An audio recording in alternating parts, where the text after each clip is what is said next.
If you have a video and you want to extract the audio using VLC Media Player, this video will help. So open up VLC Media Player, then go to Media in the top left hand corner, then click on Convert/Save. Then go and make sure you're on the File button, click on Add, and then find your video. Once you've clicked on your video, click on Open, and you should then see it here. Then you need to click on the Convert/Save button. It will open this window. We'll then click on this drop down menu, and you can then go ahead and find Audio MP3.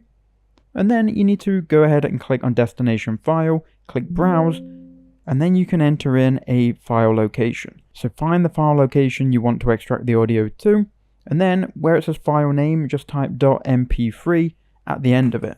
Make sure you've got Save as Type, which also says .mp3, and then click Save, and then Start.